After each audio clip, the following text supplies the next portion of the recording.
बहुत ही पवित्र दिन है। श्रील लोकनाथ गोस्वामी का तिरुभाव दिवस है और हमारे वैष्णव कैलेंडर में उनका आविर्भाव नहीं आता, इसलिए साल में केवल एक ही दिन उनको याद करते हैं। तो उनके बारे में हम श्रवण करेंगे और उनके संबंध में तिरुभाव भजन गाएंगे। तो जहाँ आचार्य ठाकुर है, एक बार बोलेंगे आचार्य ठाकुर, दूसरी बार बोलेंगे लोकनाथ ठाकुर। जे अनिलो प्रेम धन करुणा प्रचुर,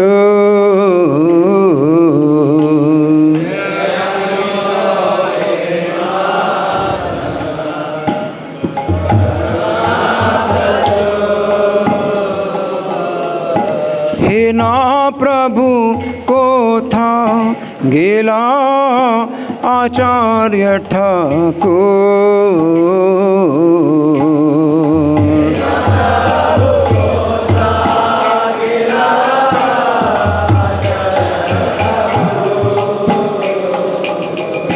हे ना प्रभु को था गेला आचार्य ठाकुर,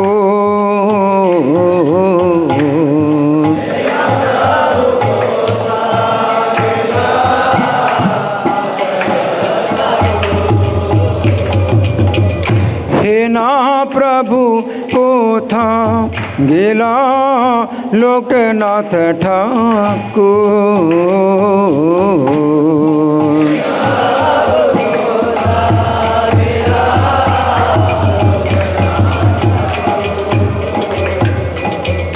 कहाँ मोरा स्वरूप रूप कहाँ सनातन,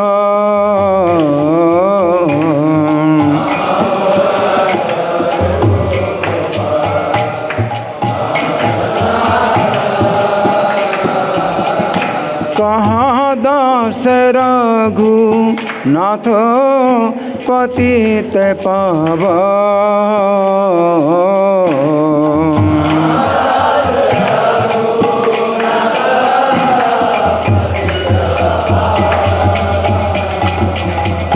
कहाँ मोरा भट्ट जुग कहाँ कबीराज,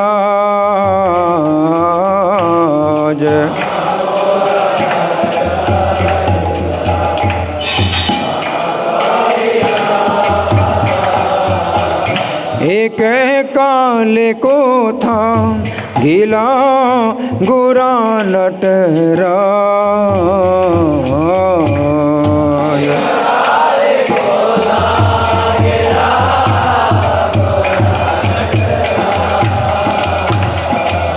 पसाड़े कुटी बो माथा अनाले पसेबो,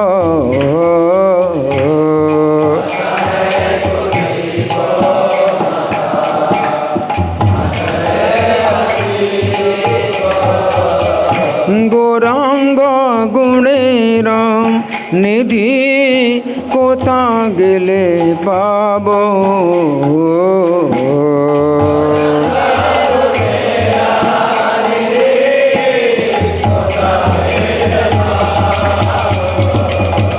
से सब संगीरा संगे जे कैलो बिलास,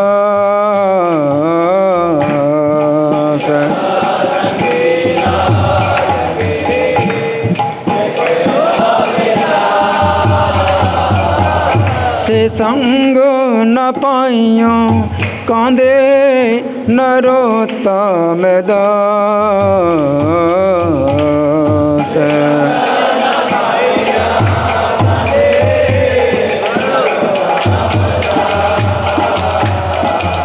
जय वैष्णव ठाकुर वैष्णव ठाकुर वैष्णव ठाकुर वैष्णव ठाकुर,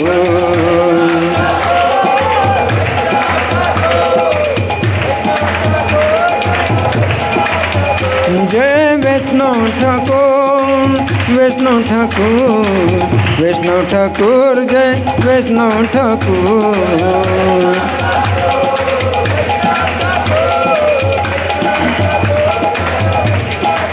नित्य गौर हरि बोल। हरि बोल हरि बोल।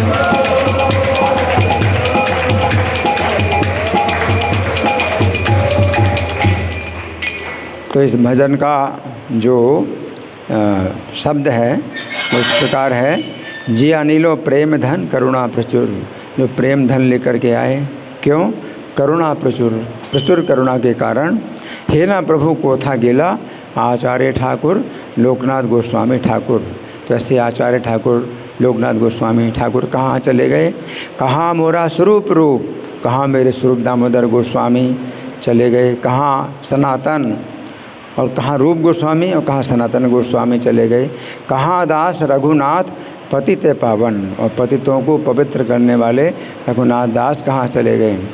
कहाँ मोरा भट्ट जुग, भट्ट जुग रघुनाथ भट्ट गोस्वामी और गोपाल भट्ट गोस्वामी कहाँ चले गए?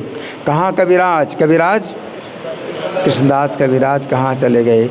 एक काले कोथा गेला गोरा नटराज, गोरा नटराज गौरांग महाप्रभु एक काले यानी अनायास कहाँ चले गए?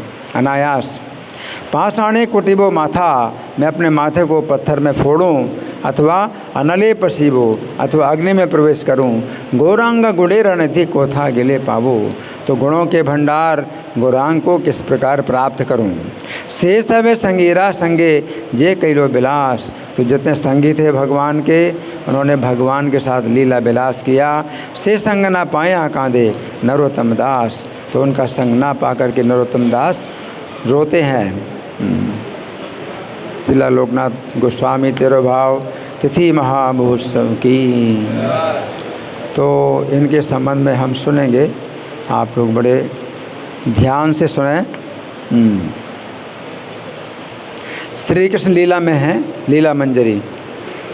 श्री कृष्ण लीला में जो लीला मंजरी हैं, वो गौर लीला में कौन है?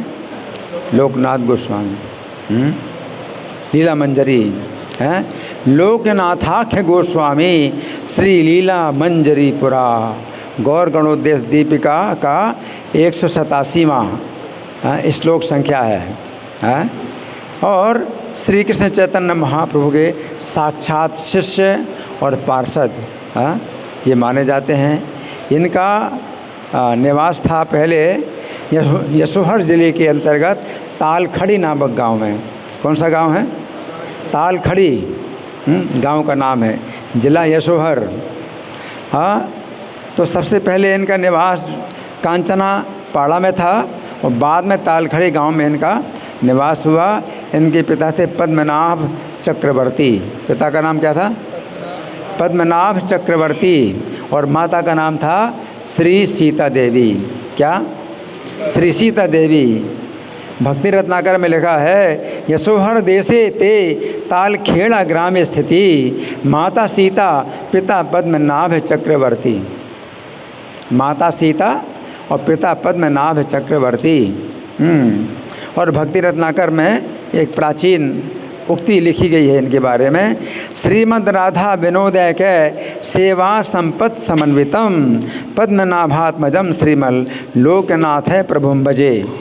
कि मैं भजन करता हूँ लोकनाथ प्रभु का, मैं लोकनाथ प्रभु का भजन करता हूँ, जो कौन है? पद्मनाभ आत्मजम, पद्मनाभ के आत्मज है ना, पुत्र।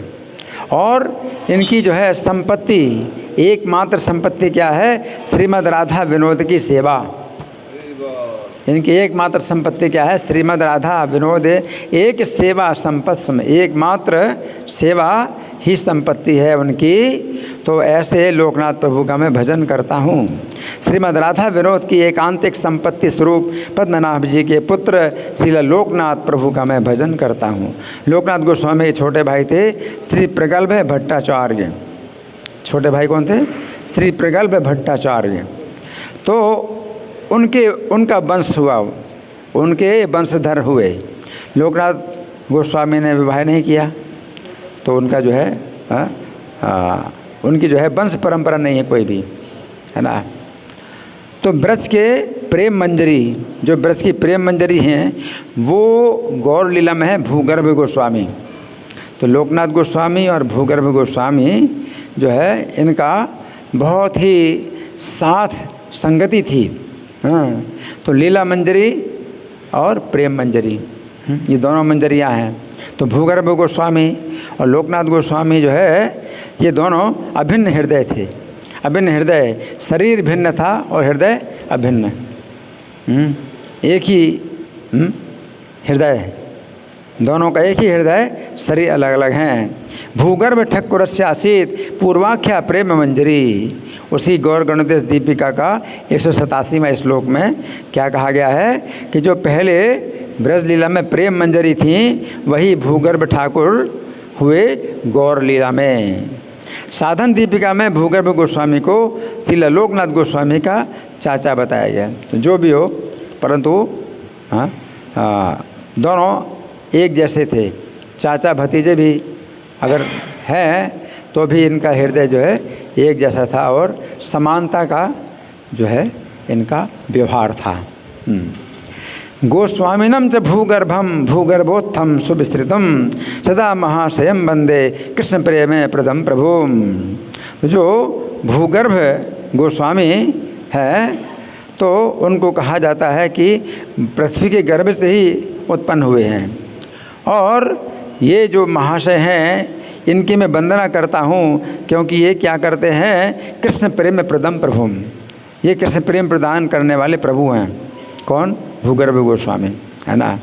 श्रील गोविंद देवस्य सेवा सुख विलासिनम दयालुम प्रेमदम स्वच्छम नित्याम आनंद विग्रहम। तो भूगर्भ गोस्वामी, इनके दीक्षा गुरु गदाधर पंडित पंचतत्व में जो तीसरे हैं, श्री कृष्ण चैतन्य प्रभु नित्यानंदा श्री अद्वैत गदाधर चौथे, गदाधर पंडित जो है 204। तो इनके शिष्य हैं भूगर्भ गोस्वामी। तो गदाधर पंडित की शाखा में इनका नाम आता है भूगर्भ गोस्वामी का। हाँ, और गदाधर पंडित की शाखा के भागवत दास और भूगर्भ गोस्वामी एक साथ थे। भूगर्भ गोसाई आर भागवत दास यही दुई आस कैल वृंदावन निवास। तो भागवत दास और भूगर्भ गोस्वामी इन दोनों ने वृंदावन में वास किया। हाँ, चैतन्य चरितमृत आदि लीला अध्याय 12 और प्यार संख्या है 81। तो लोकनाथ गोस्वामी ने अग्रहण मास में संसार आश्रम में गृहस्थ आश्रम को त्यागा और नवद्वीप धाम में श्रीमन महाप्रभु के पास पहुँचे। अब इसमें संसार आश्रम लिखा है, संसार आश्रम का गृहस्थ आश्रम हो सकता है। ये संसार आश्रम का मतलब है कि उस जीवन में पारिवारिक जीवन को त्यागा। हाँ, तो अगर विवाह नहीं हुआ तो संसार आश्रम का मतलब पारिवारिक जीवन को त्यागा। तो किस समय त्यागा? सन 1509 में। सन 1509 में, 1510 में चैतन्य महाप्रभु ने संन्यास लिया और 1509 में इन्होंने अपना घर परिवार त्यागा और नवद्वीप धाम में महाप्रभु के पास पहुँचे। तो श्रीमन महाप्रभु ने इनको साथ ही वृंदावन जाने का आदेश दे दिया है। मतलब जैसे मिले वैसे ही चैतन्य महाप्रभु ने आदेश दिया कि वृंदावन जाओ। अब कितना कष्ट है, सब घर परिवार छोड़ करके आए महाप्रभु की संगति में, सेवा में, और महाप्रभु ने जो है आदेश दिया वृंदावन जाने का। तो महाप्रभु की लोकनाथ गोस्वामी को वृंदावन भेजने की अभिलाषा इसलिए हुई क्योंकि इनका संकल्प था, चैतन्य महाप्रभु संकल्प था कि वे स्वयं शीघ्र ही संन्यास लेंगे और संन्यास लेके वृंदावन जाएंगे। तो 1510 में चैतन्य महाप्रभु संन्यास लेते हैं। 24 साल की आयु में संन्यास लेंगे। तो लोकनाथ गोस्वामी महाप्रभु के संन्यास ग्रहण की बात सोचकर जो है चिंता से व्याकुल हुए। चैतन्य महाप्रभु के संन्यास ग्रहण की बात को सोच करके कि ये संन्यास ग्रहण करेंगे और घुंघराले केसों के दोबारा दर्शन नहीं होंगे, इनके घुंघराले केसों का जो है क्या हो जाएगा, मुंडन हो जाएगा। तो ये जो है सहन नहीं कर पा रहे, बहुत व्याकुल हो गए हैं। और भक्तगण भी महाप्रभु के संन्यास ग्रहण को कैसे सहन कर पाएंगे। जब मुझे इतना कष्ट हो रहा है संन्यास ग्रहण की बात से, तो जो दूसरे भक्तन के साथ में रहने वाले हैं वो कैसे सहन करेंगे। तो व्याकुल, चिंता से व्याकुल होकर के रोने लगे। जब चैतन्य महाप्रभु को आदेश दिया कि तुम वृंदावन जाओ, 1 साल में मैं भी संन्यास लेकर के वृंदावन आऊँगा, तो संन्यास ग्रहण के बाद से ही चिंता में व्याकुल हो गए हैं। तो भगवान के जो केस हैं वे कैसे हैं? काले हैं, घुंघराले हैं और चिकने हैं। काले, घुंघराले और चिकने हैं। और भगवान के केस नहीं रहेंगे सन्यास में तो उनको बड़ा कष्ट हुआ, बहुत कष्ट हुआ, चिंता से व्याकुल हो रोने लगे। तो महाप्रभु ने लोकनाथ गोस्वामी की विरह व्याकुलता देखकर उनका आलिंगन करके गुप्त रूप से समझाया, बहुत गुप्त रूप से समझाया। कि गुप्त मतलब कुछ ऐसी बातें हैं जो कि वो सामान्य पब्लिक में नहीं बताना चाहे थे, वो बातें बताई उन्होंने, गुप्त रूप में बताए। अपने अवतार का रहस्य चैतन्य महाप्रभु जब तक इस पृथ्वी में थे, अपनी लीला कर रहे थे, तो मनुष्य लीला कर रहे थे, मनुष्य लीला करते थे। पब्लिक में, सामान्य जनता में वो अपने को भगवान घोषित नहीं करते थे, भगवान के रूप में प्रकट नहीं करते थे। हाँ, भक्तों के समाज में वो अपना दोनों प्रकार के भाव में होते थे, भक्त के भाव में और ईश्वर के भाव में। लेकिन ईश्वर का जो भाव है वो जो है भक्तों के लिए कठोरता से मना किया था कि बाहर पब्लिक में बताना ही नहीं। और ईश्वर भाव जो है कितना भगवान प्रकट करते थे और अपने रूप प्रकट करते थे, ईश्वर के कितने रूप प्रकट करते थे, कितने अवतारों को प्रकट करते थे। लेकिन भक्तों के समाज के बाहर ये बात बिल्कुल भी नहीं प्रकट हुई जब तक भगवान पृथ्वी में रहेंगे। और जब भगवान चले गए तो फिर उनके ईश्वर भाव को जो है फिर भक्तों ने प्रकट किया। तो चैतन्य महाप्रभु जो है उनका जो है ये जो है कार्यक्रम इसी प्रकार का था कि जब तक पृथ्वी में रहेंगे, लीला करेंगे, तो जनरल पब्लिक में ये बात नहीं प्रकट होने देंगे कि वे भगवान हैं, साक्षात भगवान हैं। मनुष्य लीला करेंगे पब्लिक में हैं। और फिर जो है जब भगवान चले गए तो फिर भक्तों ने उनको प्रकट किया कि ये भगवान है, और शास्त्रों से भी सिद्ध किया। और चैतन्य चरितामृत लिखा गया, चैतन्य भागवत लिखा गया, और कितना मतलब अब उनका जो है प्रभुपाद ने कितना प्रचार किया और उनकी महिमा पूरी दुनिया में फैलाई, है ना। तो इसलिए लोकनाथ गोस्वामी को जब बताया अपने अवतार का रहस्य, तो उन्होंने क्या गुप्त रूप में समझाया, गुप्त रूप में ढाढ़स दिया उनको। और लोकनाथ गोस्वामी बहुत दुखी होकर के भूगर्भ गोस्वामी को साथ लेकर वृंदावन यात्रा पर निकल पड़े। तो भूगर्भ गोस्वामी जो है ये लोकनाथ गोस्वामी के साथ चले। क्यों? क्योंकि लोकनाथ गोस्वामी को हिंदी भाषा नहीं आती थी, और जब वो जाएंगे नवद्वीप से वृंदावन तो रास्ता अगर पूछना है या कुछ जो है बातचीत करना किसी पब्लिक से पूछताछ करना है तो कैसे बात करेंगे। तो भूगर्भ गोस्वामी हिंदी भाषा को जानते थे, तो उनकी देखभाल करने के लिए भूगर्भ गोस्वामी साथ में चले गए। तो दोनों जो है एक साथ वृंदावन गए। हाँ, तो पैदल चलते हैं नवद्वीप से पैदल वृंदावन। उन दिनों और कोई साधन नहीं था,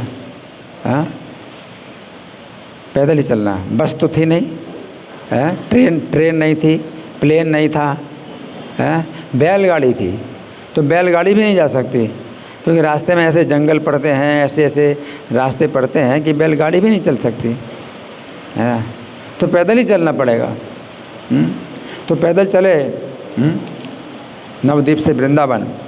तो राजमहल को पार किया, ताजपुर, पूर्णिया, अयोध्या, लखनऊ सब स्थानों से गुजरे और तीर्थों का भी दर्शन किया और ब्रज धाम में पहुँचे। महाप्रभु की इच्छा से ब्रज में आकर के हर समय महाप्रभु के विषय में ही चिंता करके आंसू बहाते हैं। ब्रज में महाप्रभु की चिंता कर रहे हैं, है ना, कि कृष्ण का तो कभी दर्शन किया नहीं, तो अगर उनके अगर कोई कृष्ण है तो महाप्रभु ही कृष्ण है ना। तो कृष्ण के रूप में उनको कुछ भी नहीं लगता था कि उनका दर्शन हो या ना हो। तो चैतन्य महाप्रभु के जो है विरह में व्याकुल रहते हैं, बहुत आंसू बहाते हैं। परंतु जब उन्होंने सुना कि महाप्रभु संन्यास ग्रहण करके नीलाचल चले गए, तो महाप्रभु संन्यास ग्रहण किया तो 1510 में भगवान नीलाचल चले गए, है ना। और वहाँ से वे दक्षिण भारत की यात्रा पर जाएंगे और 1510 में ही दक्षिण भारत की यात्रा हो जाएंगे। 1510 में ही भगवान जो है संन्यास लेकर के नवद्वीप से चले और जगन्नाथपुरी पहुंच गए। जगन्नाथपुरी से फिर 1510 में ही पहुंच गए कहाँ, श्रीरंगम। श्रीरंगम में भी बताया जाता है कि 1510 में ही पहुंच गए श्रीरंगम। तो उन्होंने जब सुना कि चैतन्य महाप्रभु जो है जगन्नाथपुरी में पहुंच गए, लेकिन उनकी क्या है, उनका कार्यक्रम क्या है, दक्षिण भारत की यात्रा में जाने का, है ना। अब देखिए कोई समाचार अगर मिलता भी है तो कितनी देर में मिलेगा उनको समाचार, आप सोचिए, क्योंकि कोई डाक विभाग तो है ही नहीं कि चिट्ठी डालें, कोई डाक विभाग भी नहीं है। और पैदल ही आकर के कोई व्यक्ति वृंदावन से, ब्रज से जगन्नाथपुरी जाएगा, जगन्नाथपुरी से ब्रज में आएगा, तो पैदल तभी समाचार मिलता है। तो ये जो है उस समय भागे कि अब मैं जगन्नाथपुरी क्यों जाऊं, क्योंकि इतना समय बीत चुका है। तब तो दक्षिण भारत में जो है ये दौड़ पड़े, मतलब कितनी तेज़ी से भाग रहे हैं दक्षिण भारत की, तो दौड़े, है ना। और दक्षिण भारत पहुंचकर उन्होंने सुना महाप्रभु जी दक्षिण भारत को नहीं गए, वृंदावन गए। तब फिर व्याकुल होकर के वृंदावन की ओर दौड़ पड़े और वृंदावन पहुंचकर उन्होंने फिर सुना कि महाप्रभु जी वृंदावन में नहीं है। अब वृंदावन पहुँचे तो सुना महाप्रभु वृंदावन नहीं है बल्कि प्रयाग में है। हताश होकर वे फिर प्रयाग की यात्रा पर जाने की तैयारी करने लगे। इस पर महाप्रभु ने सपना दिया कि इस प्रकार की दौड़ा दौड़ी मत करो, हैं, और वृंदावन में रह करके भजन करो। महाप्रभु ने सपना दिया। तो महाप्रभु अपना संन्यास वेश नहीं दिखाना चाहते थे, संन्यास वेश दे करके और शोक करेंगे, हैं, क्योंकि वो जो उनके सिर में केस नहीं है तो इसके लिए बहुत शोक करेंगे, मुंडित सिर देख करके। तो जो है चैतन्य महाप्रभु इसलिए उनको दर्शन नहीं दे रहे हैं संन्यास वेश का, है ना।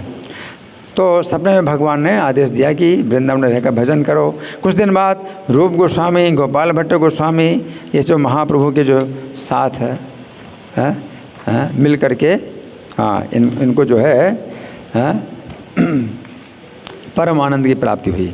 लोकनाथ गोस्वामी का जो है अकेलापन दूर हो गया, है ना। और रूप गोस्वामी की वृद्धावस्था में गोवर्धन में गोपाल जी का सौंदर्य दर्शन करने की इच्छा थी रूप गोस्वामी की। तो गोपाल जी ने जो है रूप गोस्वामी के ऊपर कृपा करने के लिए जो है एक ऐसी अफवाह फैला दी। वो चैतन्य महाप्रभु के बारे में कहा जाता है कि चैतन्य महाप्रभु की इच्छा थी गोवर्धन में भगवान का दर्शन करने की। तो जो है गोपाल जी अब चैतन्य महाप्रभु ने एक ये शिष्टाचार बनाया था कि गोवर्धन के ऊपर पैर नहीं रखेंगे, है ना। तो उसके पहले तो भक्त लोग गोवर्धन के ऊपर पैर रखते थे। माधवेंद्रपुरी ने गोपाल जी का मंदिर भी गोवर्धन के ऊपर बनाया था और भगवान की आज्ञा से बनाया था। लेकिन चैतन्य महाप्रभु ने एक ये भावना जो है अब शुरू कर दी कि गोवर्धन के ऊपर पैर नहीं रखना है। तो गोपाल जी के दर्शन कैसे होंगे। तो भगवान ने जो है गोपाल जी ने अपने विषय में ऐसी जो है अफवाह फैला दी, ऐसी अफवाह फैला दी कि मुसलमान लोग आ रहे हैं मूर्ति को खंडित करने के लिए। तो उनको जो है गोवर्धन से उतारा गोपाल जी को, है ना। और इस तरह से मथुरा नगर के विठलेश्वर के घर में 1 महीने तक रहे गोपाल जी, हैं। तो अन्य भक्तों के साथ लोकनाथ गोस्वामी को भी गोपाल जी के दर्शन का सौभाग्य प्राप्त हुआ। तो लोकनाथ गोस्वामी को अपने साथ भूगर्भ गोस्वामी बहुत प्रिय थे। तो भक्ति रत्नाकर में लिखा है, भूगर्भेते स्नेह जैसे जगते प्रचार, लोकनाथ सहा देह भिन्न मात्र तार। तो भूगर्भ के प्रति लोकनाथ जी का जितना स्नेह था, दुनिया में ऐसा प्रचार था क्या कि देह भिन्न है, इनका देह भिन्न है और हृदय भिन्न नहीं है भूगर्भ गोस्वामी के साथ। गोस्वामी गोपाल भट्ट अति दयामय, भूगर्भ श्री लोकनाथ गुणेर आलय। तो यहाँ वृंदावन में साथ में रहते थे गोपाल भट्ट गोस्वामी और भूगर्भ गोस्वामी, लोकनाथ गोस्वामी। ये बहुत ही जो है दयामय हैं और गुणों के भंडार हैं, ऐसा बताया गया। तो लोकनाथ गोस्वामी ब्रज में विह्वल होकर के तीव्र वैराग्य के साथ भजन करने लगे और ख्याति से जो है बहुत डरते थे, अपनी ख्याति से बहुत डरते थे, है ना। उन्होंने अपने संबंध में कुछ लिखने के लिए भी कविराज गोस्वामी को मनाही की थी। जब कृष्णदास कविराज को आज्ञा हुई वैष्णवों की ओर से कि आप चैतन्य चरितामृत लिखिए, ये चैतन्य भागवत का पाठ कई बार कर चुके हरिदास जी, राधा गोविंद मंदिर में पाठ करते थे, तो चैतन्य भागवत का कई बार पाठ कर चुके। तो चैतन्य भागवत में भगवान चैतन्य की लीलाओं का जो है, बाल लीलाओं का बहुत वर्णन है ना, और यौवन लीलाओं का बहुत वर्णन है, अंत लीलाओं का ज़्यादा वर्णन है। जगन्नाथपुरी में भगवान ने जो लीलाएं की हैं उनका ज़्यादा वर्णन नहीं है। तो भक्तों को और इसमें भी कमी महसूस होती थी कि भगवान की अंतिम लीलाएं जो है जगन्नाथपुरी में, उनका वर्णन वो सुने। तो कृष्णदास कविराज को आज्ञा दी कि आप जो है करो। तो कृष्णदास कविराज भी जो इस समय 90 साल की अवस्था के थे। उन दोनों चश्मा तो था ही नहीं, चश्मा तो था ही नहीं, तो आँखों में कम दिखाई पड़ता है ना, और हाथ भी कांपता है। 90 साल की उम्र में क्या होता है, अगर जीवित रहे तो हाथ भी कांपता है ना, कैसे लिखें।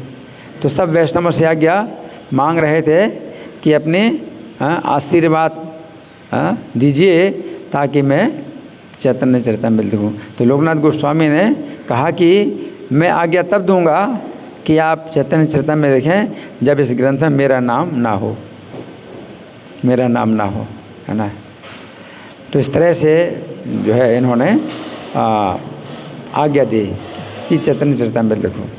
इसका यह भी मतलब नहीं है कि जैसे रूप गोस्वामी हैं, सनातन गोस्वामी हैं, उन्होंने तो आज्ञा दी और ऐसी मनाही नहीं की। तो ये वैष्णवों के अलग अलग भाव होते हैं। तो किसी का भाव होता है कि मुझे प्रसिद्धि ना प्राप्त हो, मैं बिल्कुल योग्य नहीं हूँ। और किसी भक्त का ऐसा भी भाव होता है कि अगर मेरे बारे में जान करके लोगों की श्रद्धा और लोगों की जो सेवा भावना भगवान के प्रति बढ़ेगी तो ठीक है, मेरा नाम भी भगवान के साथ आए तो उसमें कोई दोष नहीं।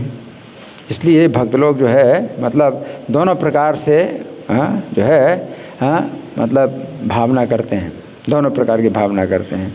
जैसे प्रभुपाद ने भी जो है ये विशेष रूप से आग्रह किया है जितने भी इस्कॉन के पेपर होंगे उसमें संस्थापक आचार्य करके उनका नाम होना चाहिए, है ना। तो ये भी जो है मतलब भक्त की भावना होती है। प्रभुपाद ने अपनी पूजा भी करवाई, अपनी गुरु पूजा, नहीं तो कौन बताने वाला था, वो खुद ही बताने वाले थे क्या करना क्या नहीं करना, और तो कोई दूसरा था ही नहीं।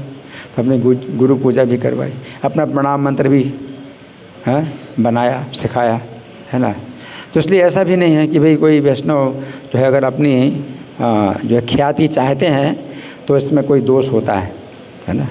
क्योंकि प्रभुपाद जानते थे कि अगर उनकी गुरु पूजा नहीं होगी तो भगवान कृष्ण इनकी पूजा स्वीकार नहीं करेंगे, है ना।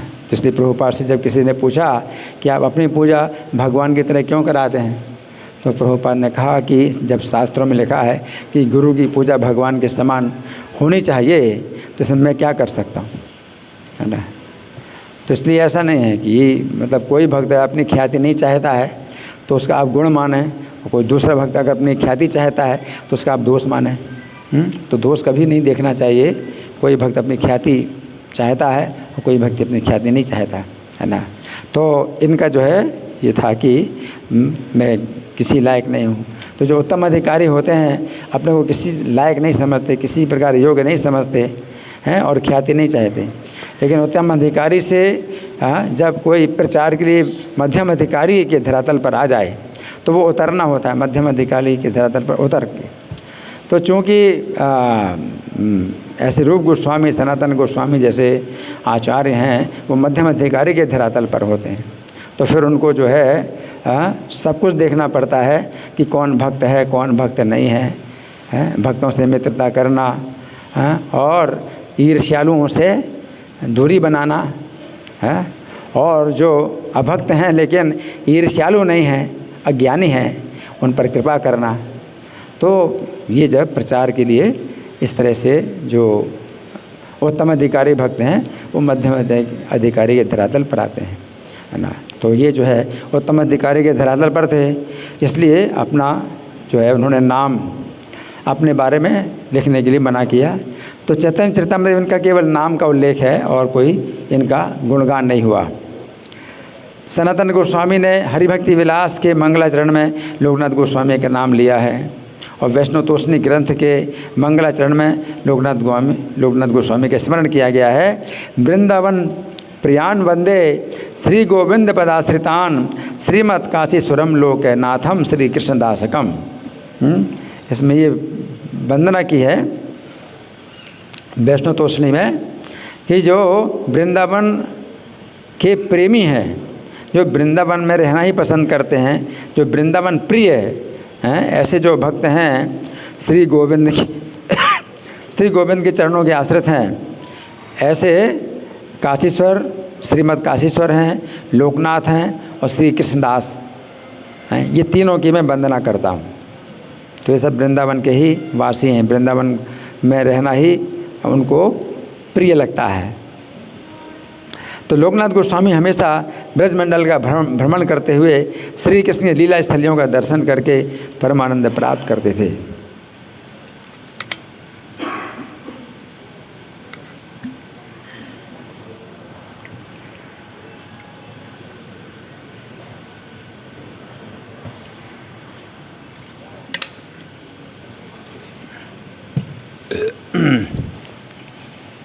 एक बार ब्रजमंडल का भ्रमण करते करते खदीर वन में आए।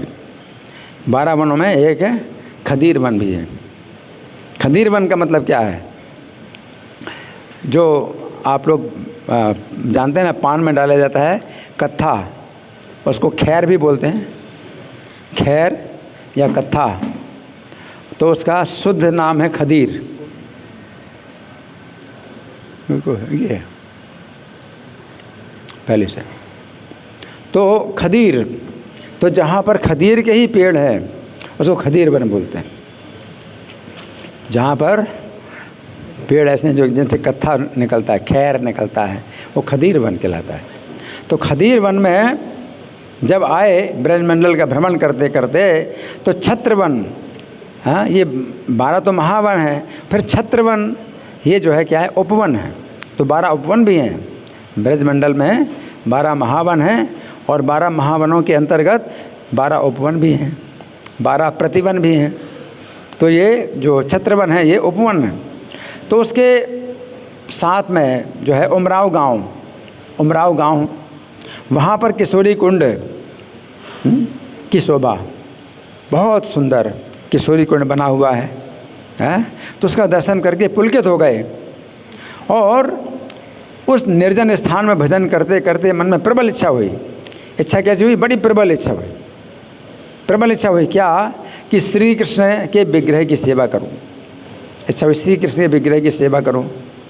और लोकनाथ गोस्वामी की इस उत्कंठा की बात जानकर, चूँकि भगवान भक्त के अधीन रहते हैं, भगवान भक्तों के अधीन रहते हैं, तो भगवान स्वयं आकर के अपना विग्रह समर्पण किया।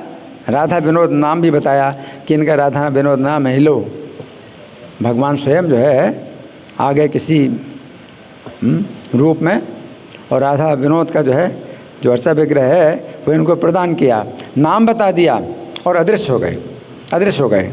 अब लोकनाथ गोस्वामी राधा विनोद जी के विग्रह का आविर्भाव देख करके आश्चर्यचकित हो गए कि कैसे आ गए मेरे पास। आश्चर्यचकित हो गए और व्याकुल हो गए कि कौन दे गया, मतलब कोई आया और अदृश्य भी हो गया। वो कौन है?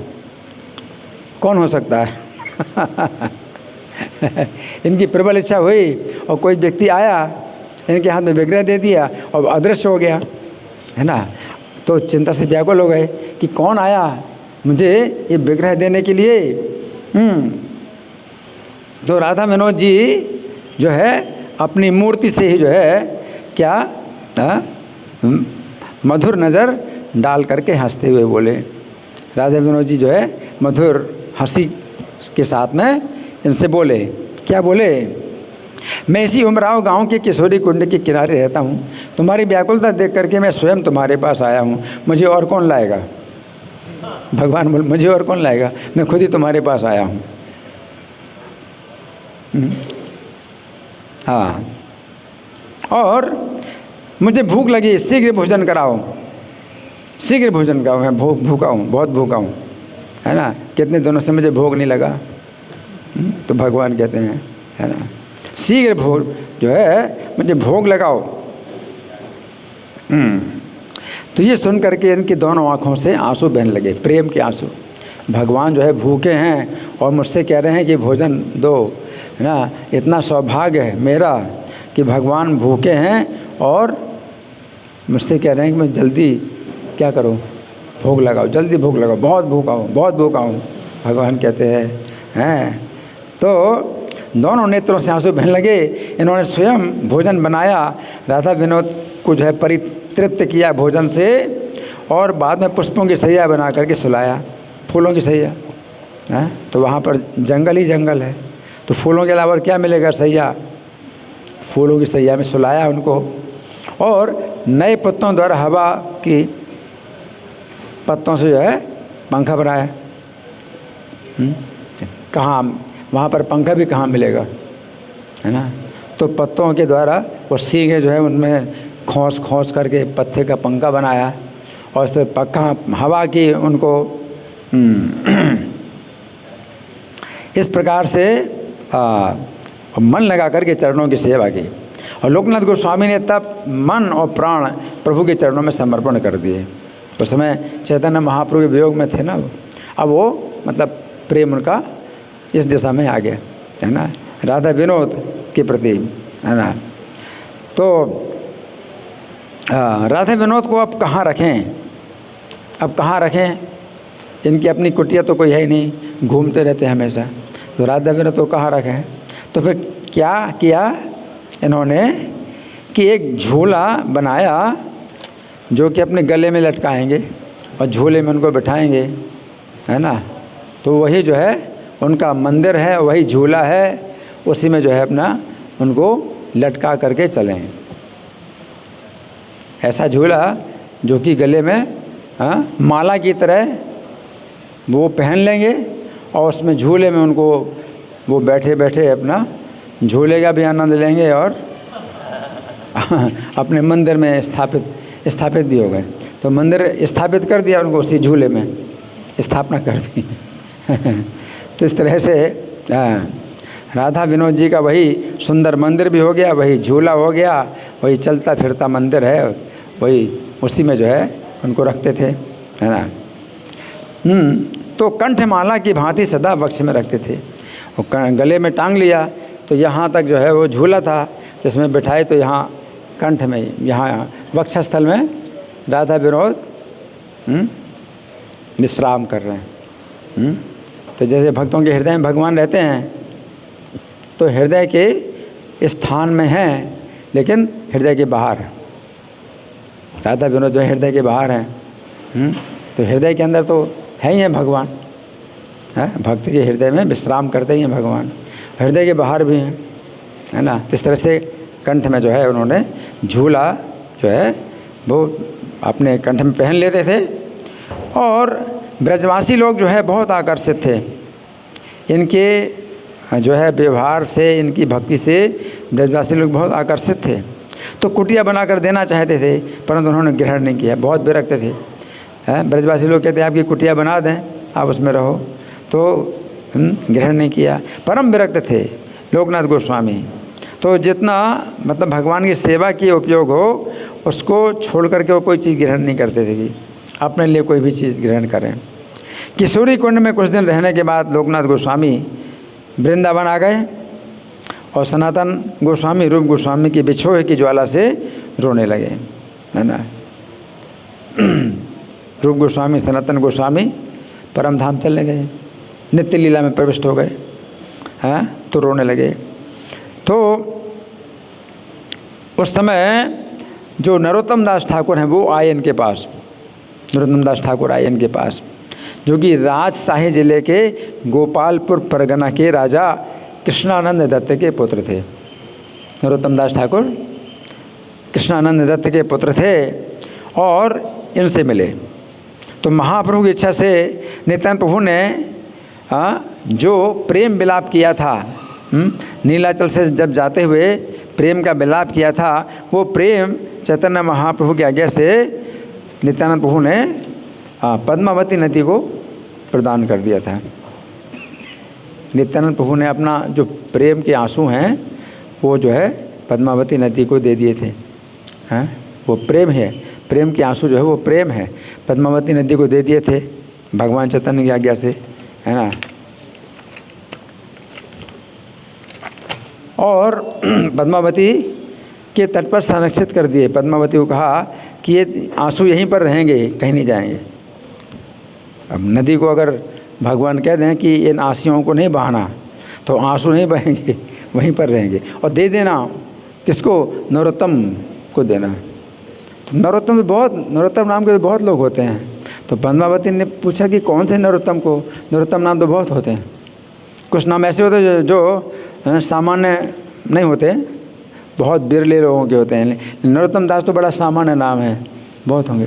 पद्मावती ने पूछा कि मैं किस नरोत्तम को दूंगी, कैसे पता चलेगा कौन से नरोत्तम को देना है? तो भगवान चैतन्य ने कहा कि जब वो आएंगे आपके घर जल में, तो जैसे आंसू जो आपके जल में छोड़े हैं, तो ये जो है बहुत उफान आई, पानी में बहुत ज़्यादा बाढ़ आ गई। तो जब वो नरोत्तम आएंगे तुम्हारे जल में, तो इसी प्रकार से बाढ़ आएगी, तो समझ लेना कि यही हैं नरोत्तम जिनको ये प्रेम के आंसू देना है ना। तो नरोत्तम ठाकुर जो है पद्मावती के किनारे प्रेम तली पर स्नान करने के साथ साथ कृष्ण प्रेम में मतवा लेगा। तो प्रेम तली वो जो घाट है नदी का, प्रेम तली उसको कहते हैं, जहाँ नरोत्तम ठाकुर को जो है भगवान के प्रेम के आंसू मिले थे। और फिर इतने पागल हुए प्रेम में कि सारे संसार के संबंधों को तोड़ करके वृंदावन की ओर दौड़ पड़े नरोत्तम ठाकुर। तो वृंदावन पहुंचकर उन्होंने रूप गोस्वामी, सनातन गोस्वामी के दर्शन किए और लोकनाथ गोस्वामी से कृपा प्राप्त की। तो लोकनाथ स्वामी के एकमात्र शिष्य थे नरोत्तम ठाकुर। तो लोकनाथ गोस्वामी परम विरक्त, वो उन्होंने ये नियम लिया था कि किसी को भी शिष्य नहीं बनाऊंगा, है ना। और ये नरोत्तम दास ठाकुर थे, उन्होंने अपना नियम बनाया था, बताया नहीं, गुप्त रूप में नियम बनाया कि मैं इनको ही गुरु बनाऊंगा। तो इनका संकल्प था कि किसी को शिष्य नहीं बनाएंगे। और नरोत्तम दास ठाकुर ने जो है संकल्प किया कि लोकनाथ गोस्वामी से ही दीक्षा लेना है ना। तो नरोत्तम जो है अनेक बार प्रार्थना करने पर भी लोकनाथ स्वामी जो है दीक्षा प्रदान करने के लिए इच्छुक नहीं थे। तो नरोत्तम ठाकुर उनकी कृपा प्राप्त करने के लिए व्याकुल हो गए। तो लोकनाथ गोस्वामी जिस स्थान पर शौच के लिए जाते थे, तो अर्धरात्रि में जाकर नरोत्तम दास उस स्थान की सफाई करते थे आधी रात में। और लोकनाथ गोस्वामी देखते हैं कि रोज़ प्रातःकाल शौच के स्थान को बिल्कुल साफ देखते हैं और कहीं दुर्गंध नहीं, बिल्कुल। तो हैरान हो जाते हैं कौन इस प्रकार का काम करता है। ये जानने के लिए रात में उस स्थान के निकट किसी स्थान पर छिप करके हरि नाम का जप करने लगे लोकनाथ गोस्वामी, देखने के लिए भाई कौन आता है ना। तो आधी रात को एक व्यक्ति को ये काम करते देखकर परिचय पाने के लिए पूछा, तो जान पाई तो नरोत्तम ठाकुर है। तो रात में तो पहचान भी नहीं होती ना, अंधेरे में, है ना। तो नरोत्तम ठाकुर। और लोकनाथ गोस्वामी ने देखा राजा के पुत्र नरोत्तम ठाकुर को ऐसा घृणित कार्य करते देखकर बहुत संकुचित होकर पूछा कि ऐसा कार्य तुम क्यों कर रहे, क्या किस लिए कर रहे ऐसा कार्य। तो उन्होंने कहा, चरणों में गिर गए नरोत्तम ठाकुर लोकनाथ गोस्वामी के, आपकी कृपा प्राप्त किए बिना मेरा जीवन बेकार है। तो लोकनाथ गोस्वामी ने नरोत्तम ठाकुर की ऐसी दीनता देख करके, ऐसी आरती देख करके स्नेह से द्रवित होकर के दीक्षा प्रदान कर दी। तो शुद्ध निष्कपट सेवा द्वारा आराध्य देव को बस में किया जाता है, ये इसका ज्वलंत दृष्टांत है। तो नरोत्तम ठाकुर का जो भजन है, जो हम लोग रोज़ गाते हैं, श्री गुरु चरण पद्मा, है ना। तो उसमें लोकनाथ लोकेरा जीवाना, ये जो पंक्ति है ये लोकनाथ गोस्वामी के लिए। लेकिन हम लोग जब गाते हैं तो लोकनाथ का दूसरा भी अर्थ है। तो लोकनाथ का मतलब है कि जो जितने भक्त हैं उनके स्वामी, है ना। तो कोई भी गुरु, किसी भी गुरु को लोकनाथ कहा जा सकता है कि उसके जो शिष्यों का जितना समुदाय है उसके वो जो है नाथ हैं, है ना। तो इसलिए यहाँ हम लोग इस भावना से गाते हैं कि प्रभुपाद के लिए या अपने गुरु महाराज के लिए कि लोकनाथ लोकेरा जीवना, कि भक्तों के अपने शिष्यों के नाथ हैं, अपने शिष्यों के जीवन हैं। तो इस तरह से हम लोग गाते हैं।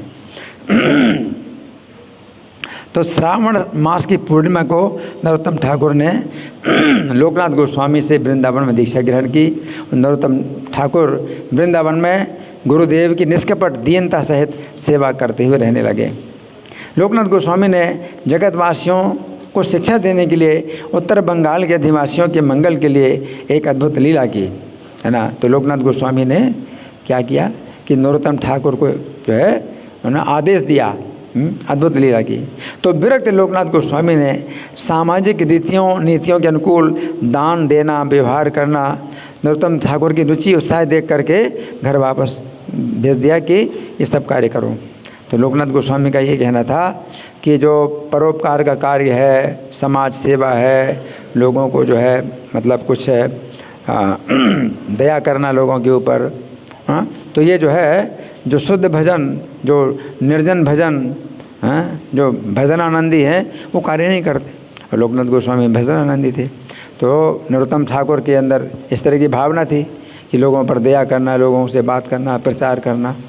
तो उन्होंने फिर उनको आज्ञा दी, उन्होंने लोकनाथ गोस्वामी ने उनको आज्ञा दी कि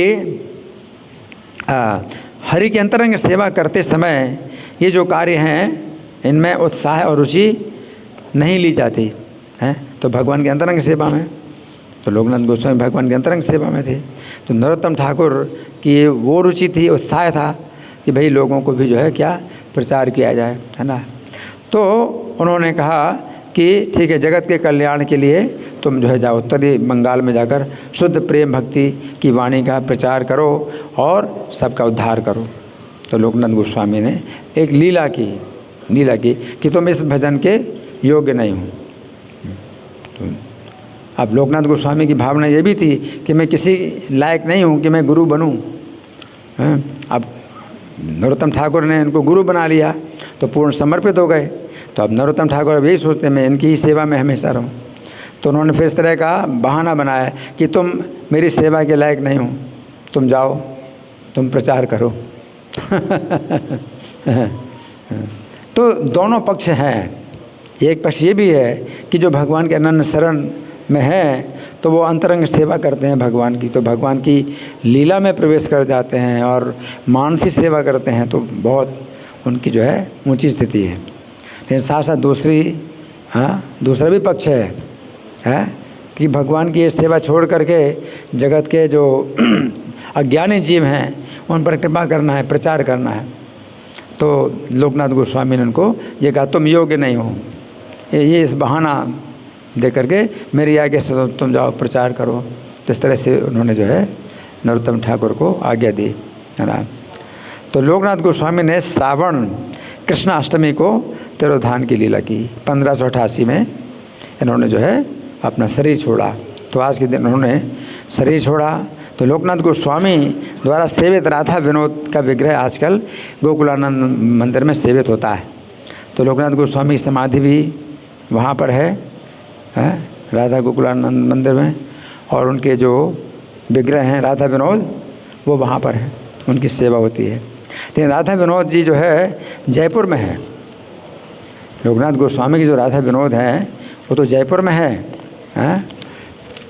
तो फिर यहाँ पर जो हैं उनको क्या कहेंगे, जो राधा विनोद है वो प्रतिभू विग्रह है। जितने विग्रह वृंदावन से चले गए जयपुर तो वो ओरिजिनल हैं, ओरिजिनल विग्रह हैं जयपुर में, और जयपुर को गुप्त वृंदावन कहा जाता है। और वृंदावन में जो विग्रह थे फिर तो बाद में उनके प्रतिभू विग्रह बने, हाँ, तो उनका भी नाम वही है। तो गोविंद जी का मंदिर है और इनका भी मंदिर है ना, गोकुलानंद का मंदिर है और ये राधा विनोद की जो है सेवा पूजा होती है। तो ये जो है ये प्रतिभू मूर्तियां हैं। तो अब मैं एक आपको राधा विनोद के जो मैंने दर्शन किए थे जयपुर में जा कर के, तो उसकी एक घटना सुनाता हूँ, आप लोग बड़े ध्यान से सुने। ये घटना दिनांक 27 अक्टूबर 2018 की है। कितना? 27 अक्टूबर 2018। आज के दिवस पर मैं उड़ान के द्वारा जयपुर गया था और जयपुर के एयरपोर्ट में मैं और मेरे संगियों को रसिक मुकुंद प्रभु मिले, जिनकी सेवा यही थी कि वे मुझे और मेरे संगियों को जयपुर के विभिन्न अर्चा विग्रहों के दर्शन कराएं। अब जिस समय मैं जयपुर में स्थित राधा विनोद का दर्शन करने के लिए गया, उस समय प्रातः के 10:40 हुए थे। तो ऐसे तो लगता है कि भाई 10:40 ये समय तो ऐसा ही है, भी सब के दर्शन होंगे। तो उनको रसिक मुकुंद को भी पता नहीं था कि राधा विनोद का दर्शन का अलग ही टाइम है। तो हमें जो है राधा विनोद का बहुत सुंदर दर्शन प्राप्त हुआ।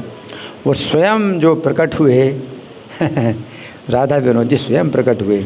इनके बारे में नहीं कहा जाता कि भजन आपने बनवाया, है ना। जैसे राधा रमन वो वृंदावन में स्वयं प्रकट हुए थे गोपाल भट्ट गोस्वामी के, वो नहीं गए, वो जयपुर नहीं गए, है ना। लेकिन ये तो जयपुर चले गए, है ना। तो राधा विनोद का बहुत सुंदर दर्शन प्राप्त हुआ, परंतु शीघ्र ही राधा विनोद के दर्शन बंद भी हो गए। उस समय पूछा कि भाई इतनी जल्दी दर्शन क्यों बंद हो गए? तो पता चला कि इनके दर्शन तो 10:30 बजे ही बंद हो जाते हैं, 10:30 बजे ही बंद हो जाते हैं। परंतु राधा विनोद ने मुझे और मेरे संगियों को दर्शन देने के लिए कुछ ऐसे कारण बनाए थे कि पुजारी जो है राधा विनोद को भोग लगाने में विलंबित हो गए। और जिस समय 10:40 पर हम पहुँचे, उस समय राधा विनोद का बहुत सुंदर दर्शन प्राप्त हुआ। तो राधा विनोद के द्वारा बनाए गए ऐसे अद्भुत दर्शन योग को देखकर मैं तथा मेरे संगी अत्यंत विस्मित था, बार बार हर्षित हुए। तो भगवान मंदिर में विराजमान हैं, लेकिन तो भी उन्हें सब पता रहता है कि कौन उनके दर्शन करने के लिए आ रहा है और कौन नहीं आ रहा है। और ये 2018 की घटना है। तो 2020 तक तो मेरा यही नियम था कि मैं उसी दिन वापस आऊँगा और ईस्ट ऑफ कैलाश मंदिर की मंगल आरती 2020 तक था। फिर उसके बाद तो मेरा नियम परिवर्तन हो गया, अब मैं जाता हूँ, ठहरता भी हूँ दूसरे मंदिरों में। तो भगवान जो है मतलब इतने संवेदनशील हैं और उन्होंने मेरे नियम की रक्षा करने के लिए हैं कि मेरे नियम की भी रक्षा हो, है ना। और मैं तो उनके चला ही जाता, दर्शन के बिना चला ही जाता, मुझे तो उसी दिन वापस आना ही था। तो राधा विनोद ने जो है पुजारी को विलंबित कर दिया। उनके पास कई उपाय हैं, किसी कार्य को करने के कई उपाय हैं। पुजारी को कभी बीमार कर देंगे या कोई और काम में लगा देंगे, भुला देंगे, उनके कई उपाय हैं। तो भगवान ने दर्शन दिया मुझे और फिर तुरंत ही उनके दर्शन बंद हो गए। तो राधा विनोद की जो है ये जो है लीला मैंने आपको सुनाई, ठीक है। तो अब हमारे पास कुछ समय है, आप लोगों के साथ में कुछ मंथन, कोई चर्चा है, कोई प्रश्न या मैं प्रश्न करूं? हाँ जी, अच्छा आपका प्रश्न, हाँ बोलिए।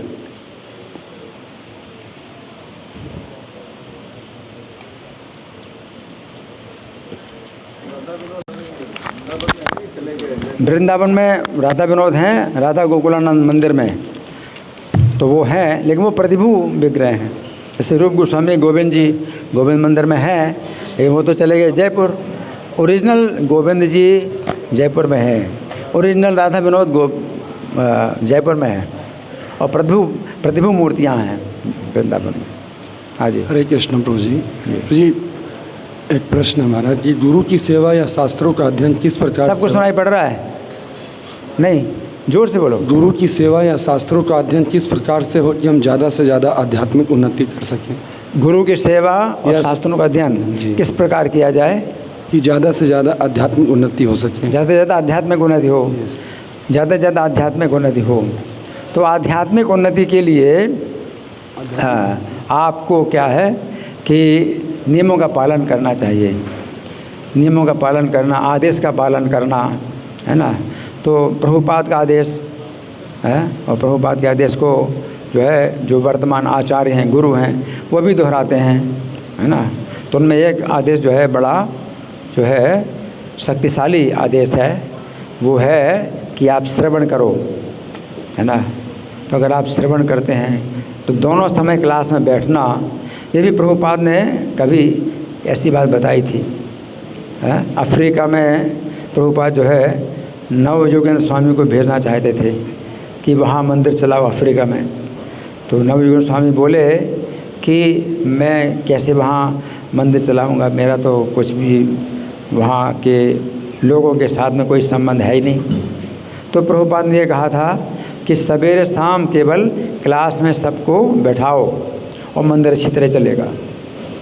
तो प्रभुपाद ने एक बार ये कहा कि सवेरे शाम की जो क्लास है वो अगर जो है आप चलाओगे तो मंदिर अच्छी प्रकार चलेगा। तो सवेरे शाम की क्लास में जो है प्रभुपाद ने काफ़ी जोर दिया, और मेरे पास भी उनके शब्द हैं, प्रभुपाद के शब्द हैं कि सुनते हैं अगर आप, तो अगर आप सुनते हैं तो भागवतम में भी श्लोक है, नष्ट प्राय सर्वद्रेषु नित्यम भागवत सेवया, नित्यम भागवत सेवया।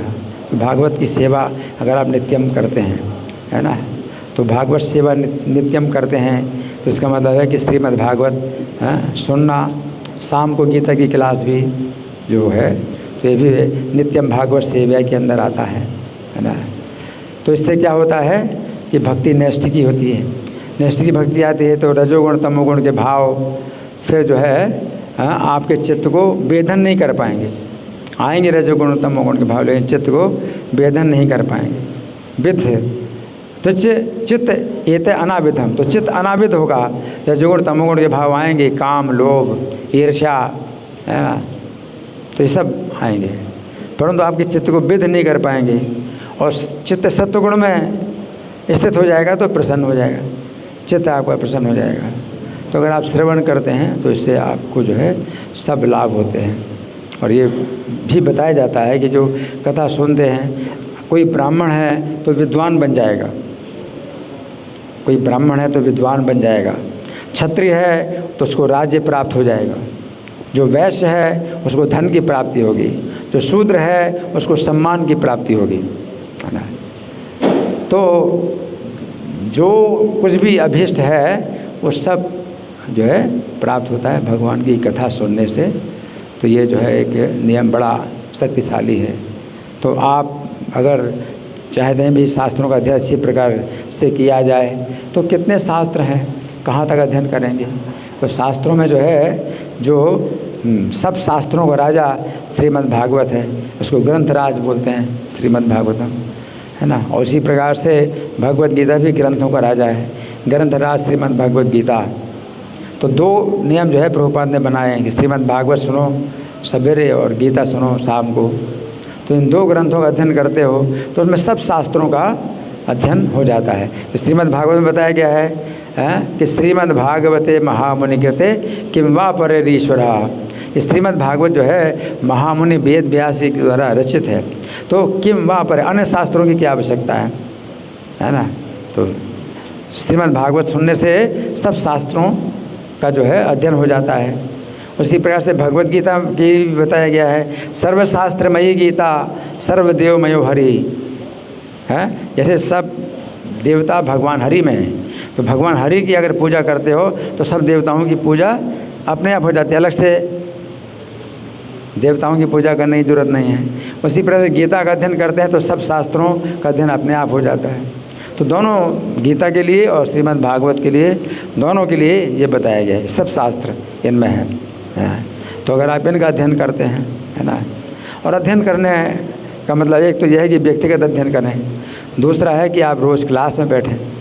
जैसे मेरा नियम है तो बहुत शुरू से मेरा नियम बन गया था गिरिडीह कैलाश मंदिर से ही कि श्लोक लिखना। तो मुझे किसी ने श्लोक लिखने की सेवा नहीं दी थी।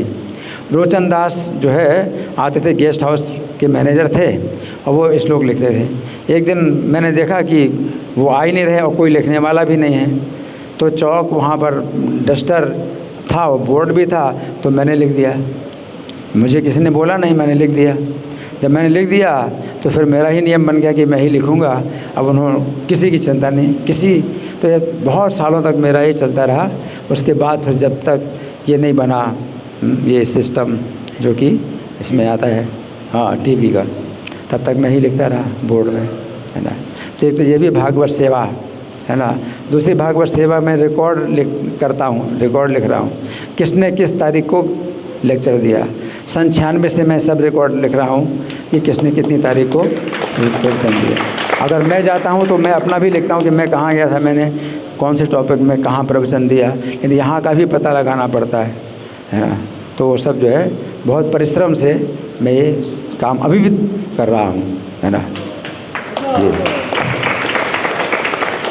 एकादशी को प्रभुपाद लीलामृत का पाठ होता है, तो प्रभुपाद लीलामृत का पाठ होता है तो उसकी भी चिंता किसी को नहीं थी कि भाई कहाँ तक पाठ हुआ है, तो आगे इस बिंदु से पाठ होना है। तो मैंने ही जो है नियम बनाया कि कहाँ तक पाठ हुआ है उसको नोट करना है, आगे कहाँ से पाठ होना। तो अभी वही चल रहा है मेरा नियम कि मैं ही बताता हूँ। एक भागवतम का श्लोक भी कभी कभी कोई छूट जाता है तो मैं बताता हूँ भाई ये श्लोक छूट गया तो फिर वो श्लोक दोबारा किया जाता है ना। तो ये सब जो है ये भी नित्यम भागवत सेवा के अंदर है सब कुछ। हालांकि ये कोई सेवा मुझे बताई नहीं गई कि भाई मैं करूं, लेकिन मैं अब स्वयं में जो है मेरे अंदर से ऐसी भावना हुई कि मैं करूं तो मैं कर रहा हूं, है ना। तो सब रिकॉर्ड, तो ये सब चीज़ें हैं कि जो मंदिर में भागवतम क्लास होता है तो नियमित रूप से हो और कोई भी श्लोक जो है छूटे नहीं। तो इतनी चिंता किसी मंदिर में नहीं है, किसी भक्त में कोई नहीं कर रहा है, किसी मंदिर में भी। लेकिन हर मंदिर में कम से कम एक भक्त होना चाहिए जो कि इतनी चिंता करे कोई श्लोक ना छूटे। अब श्लोक छूट जाते हैं दूसरे मंदिरों में तो कोई चिंता नहीं होती है। अगर आप कहें उनसे कि भाई ये श्लोक छूट गया तो कहते वो मेरी ड्यूटी थोड़ी है। किसी भक्त से कहोगे कि ये मेरी ड्यूटी नहीं है, हाँ। वो भी ठीक है कि भाई रोज़ भागवतम का क्लास तो हो ही रहा है, श्लोक छूट जाए ना छूटे, पर तो श्लोक ना छूटे तो वो भी एक विशेष जो है भावना है, सेवा की भावना है। श्लोक क्यों छूटे, प्रत्येक श्लोक का महत्व है ना। तो इस तरह से नित्यम भागवत सेवा अगर आप करते हैं, है ना, तो इससे जो है आपकी बड़ी रक्षा होगी। ठीक है प्रभु, आपका प्रश्न। हाँ जी प्रभु जी, मैं बहुत नया हूँ इधर।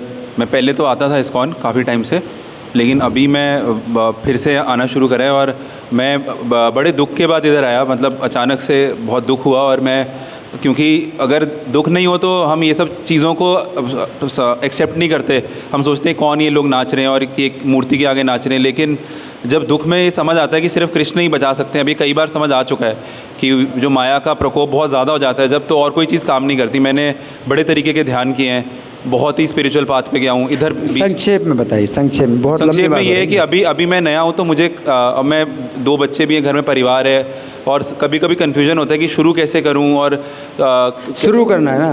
हाँ, और कैसे अपना टाइम बांटूं और कितनी बार मंदिर आना है। ऐसा है, शुरू करना है। अगर भगवान की भक्ति शुरू होती है नाम से, आप माला पर जप करते हो ना, हाँ जी, है ना, तो माला पर जप करो, है ना। और नाम के 10 अपराध रोज़ बोला करो।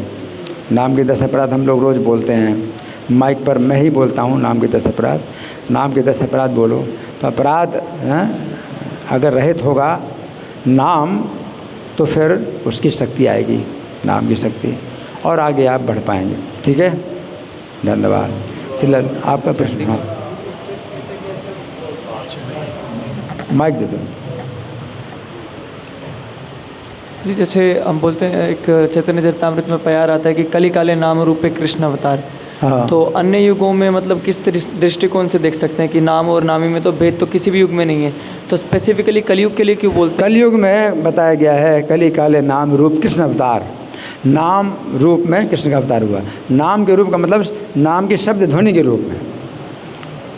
अगर आप भगवान के रूप का चिंतन नहीं करते हैं तो भी आप कान से सुन रहे हैं, कान से सुन रहे हैं, शब्द को कान से सुन रहे हैं, तो ये भी आपकी जो है क्या रक्षा है इसमें कलयुग में। कि मन इतना दूषित है कि भगवान का रूप नहीं आता। जब आप नाम लेते तो भगवान का रूप नहीं आता, तो भगवान का रूप नहीं आता है तो भी आप जो है नाम सुनते हैं और नाम की संख्या करते हैं माला पर।